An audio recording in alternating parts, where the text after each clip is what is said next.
大杉谷の仙人とドローン親父の日本三大渓谷大杉谷映像トレッキング。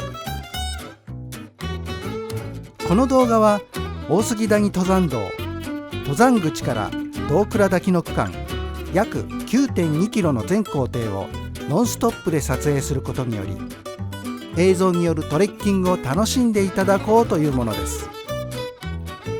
前編5時間の内容を11の動画に分けてお届けします。今回は2本目として能谷河原から京良谷出会いまでの行程です。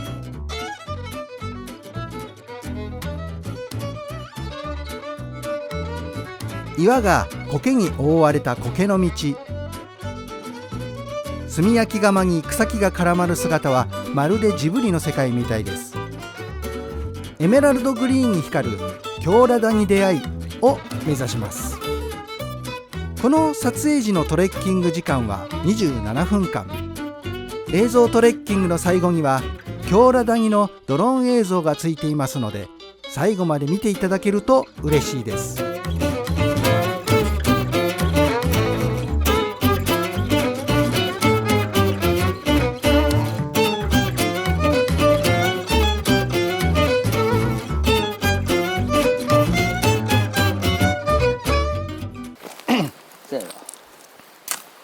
よし、やっぱり改善されたんですよ。なるほど、どんどん進化しようね。進化してますよ。進化しない人間だけやな。機械はどんどん進むもんね。だけどええよ、アナログは。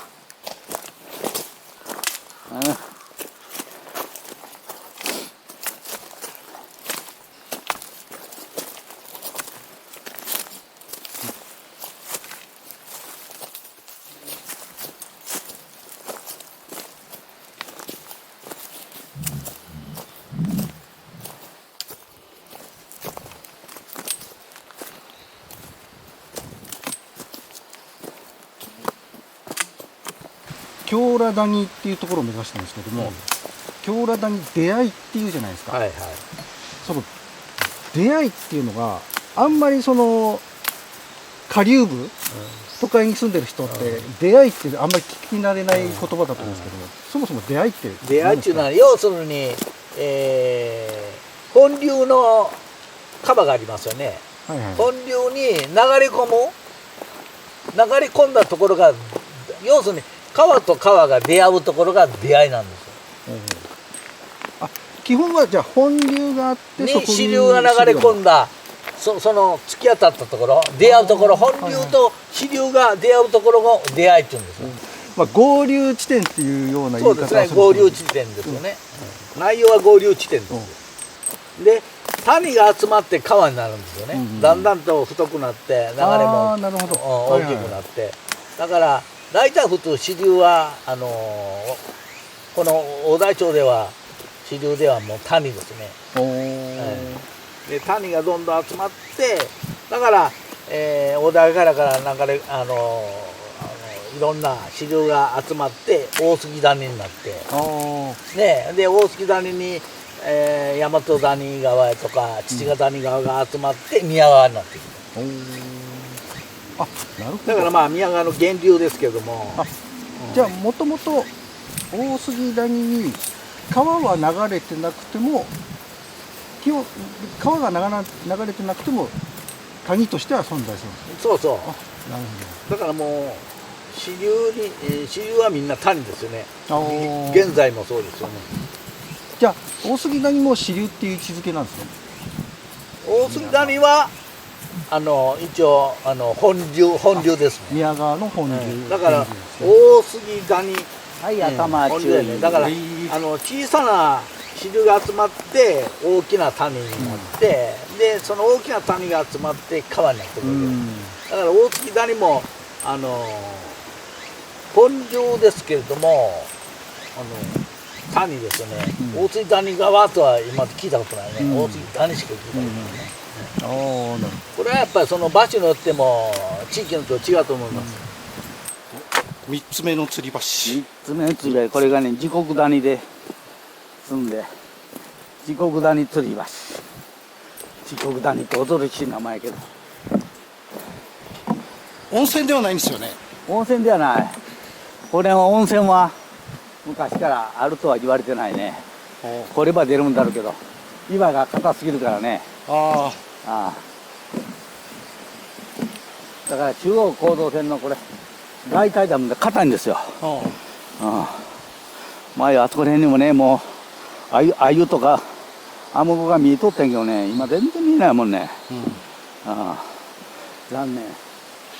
あれあなんか四角いやつあるじゃないですか。ああれは何を？あれは多分ね、この橋作る時のあれじゃないか、アンカーかなんかじゃないのあ、かそうなんですか。なんかダム湖の測量のあれやと思う。ああ、じゃあ今使ってない前この辺りまでは前はね、前する時はこのまで来とったはずだ、水が。それの測量するねと思う。今これ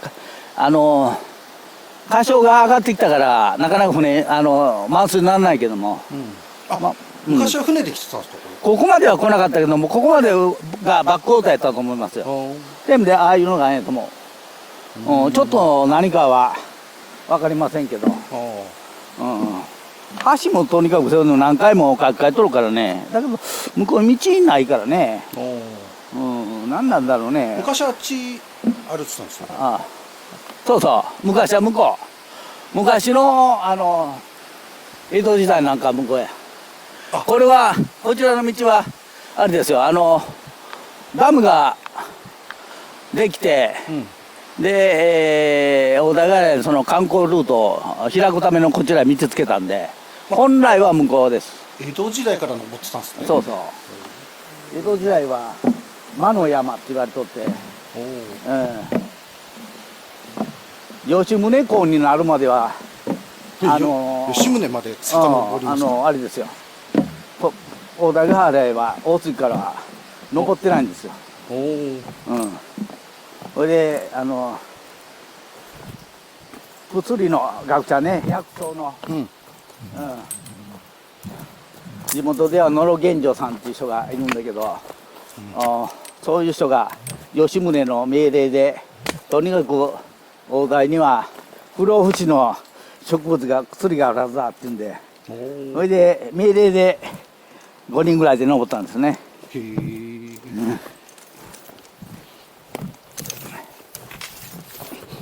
だからこれ戸田の歴史はこの大水から大台っていうのは歴史は浅いですよ。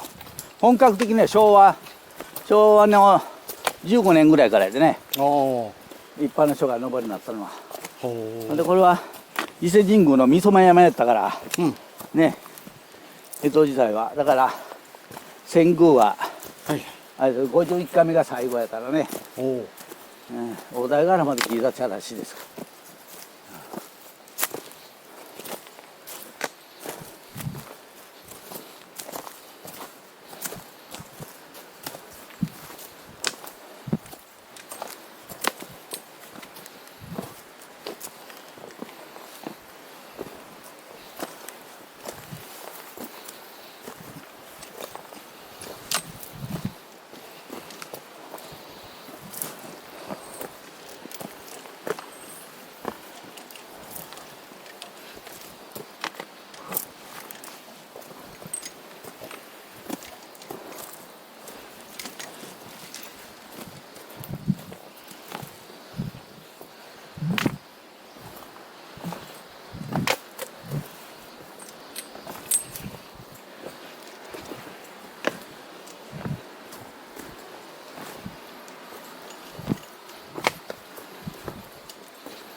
人工物出ましたね。あ、これはね、あれですよ。水の量。要するにこれ、下にある、宮川ダムの管理室につながってましてね、雨降った時の水量計がついてるんですよ。それによってダムのその貯水の水量の調節をしなきゃいかんからね。だから水質観測装置。ここ我々はだからロボットって言ってます。地図ではあれかな、ロボット観測所になってるかな。ロボット。ロボット。だから当時はもう自動だったらみんなロボットだった。ここまで水位上がることあるんですかね。ここまで。あったほら、ここにね、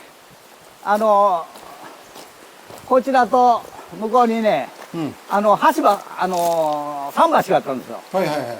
これはだからこの15年前台風で流されたんやから。じゃあここまででここまで来とったんだろうね、その当時は。すごかった。だからその残骸が10年ぐらいしてからあそこへ、だから流されたと思ったらね、埋まってたみたいで、そこにその桟橋の残骸が出てますわ。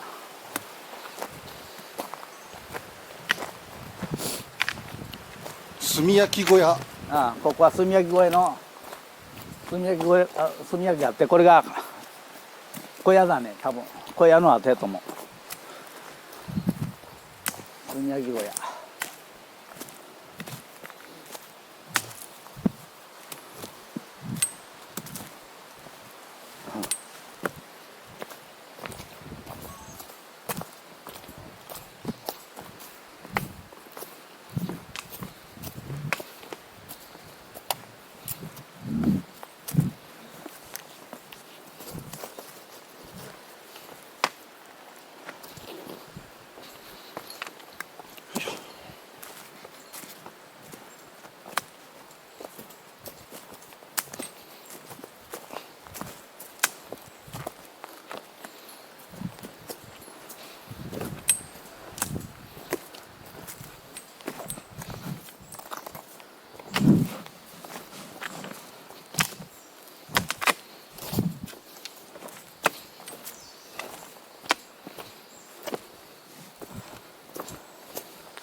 これ苔がスポットライトが当たってるよ。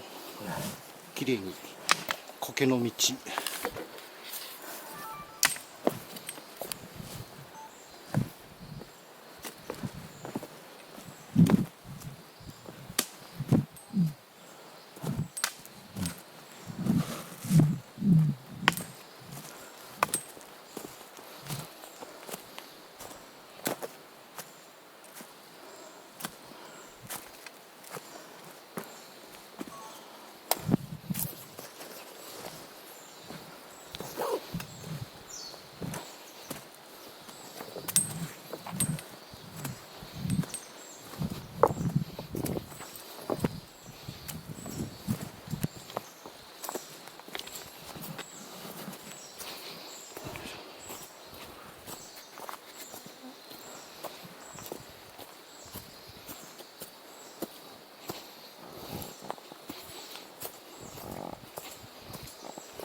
炭焼き小屋のと。うん、ここもここはだからほら石が残ったでしょ。はいはいはい。だからそこ小屋の跡だね。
この石段も組み上げたんですよね。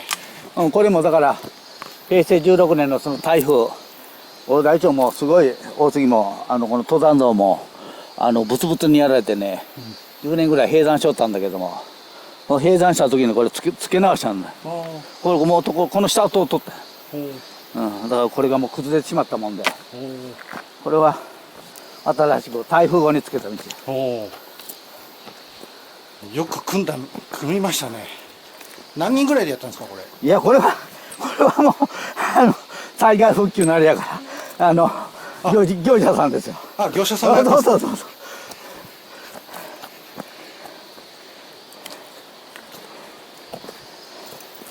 10年間閉山しとったんやから、その間直したん。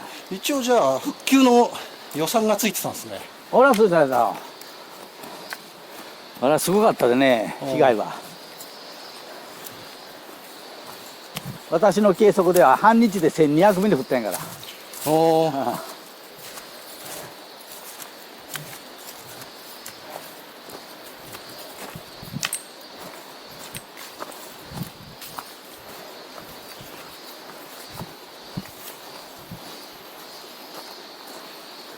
はい、頭注意ください。これが道やこれ。これ。杭の当たるでしょ。はいはい、杭があります。こういうふうに通っとったんやけど、ほら全部もう崩れてしまって、でこう遠巻きになったんや。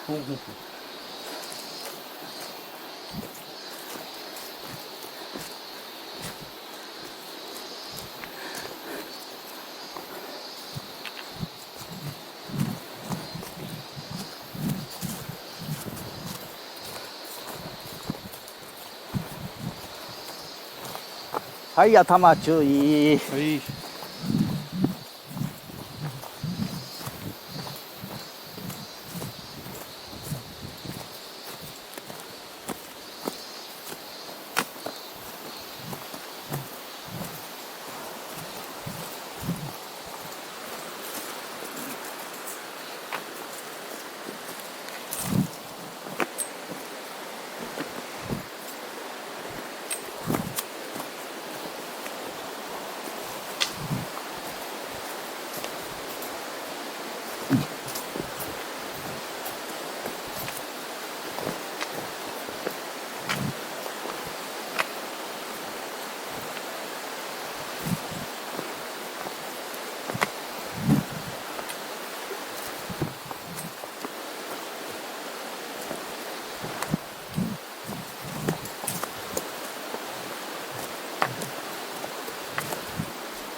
はい、お待たせしました。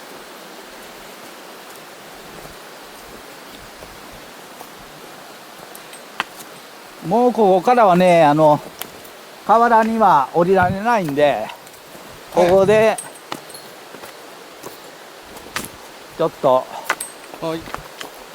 休憩して、夏の場合は熱中症対策に、はい。手を水につけたり、顔を洗ったりしてください。ここ越えたら獅子淵まである。そうやな、獅子淵まで、獅子淵の手前にも一つ水が落ちてるところがあるけれども、はい。そこがその日によって水があるかないかわからんのでね、はい。最近もう雨が少ないんで、まあここでは体を冷やしてもらった方がいいと思います。水分補給。ちょっと。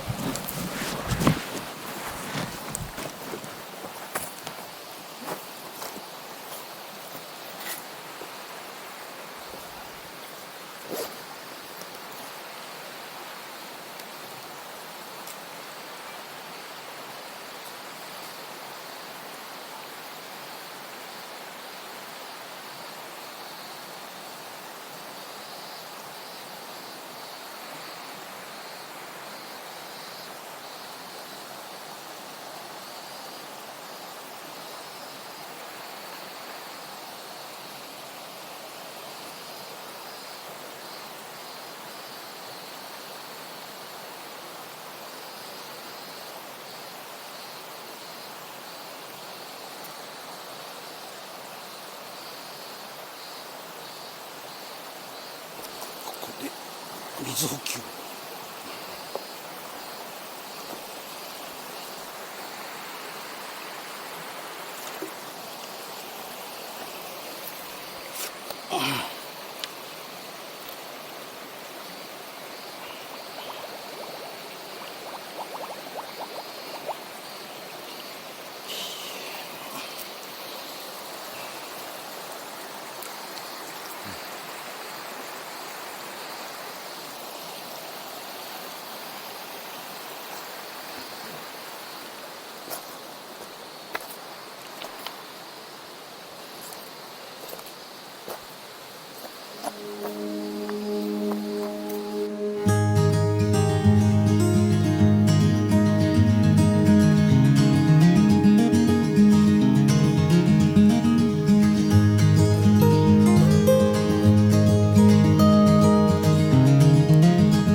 大杉谷の仙人とドローン親父公式サイトを開いていただくと、今回の映像トレッキングでは紹介しきれなかった映像や写真ギャラリー、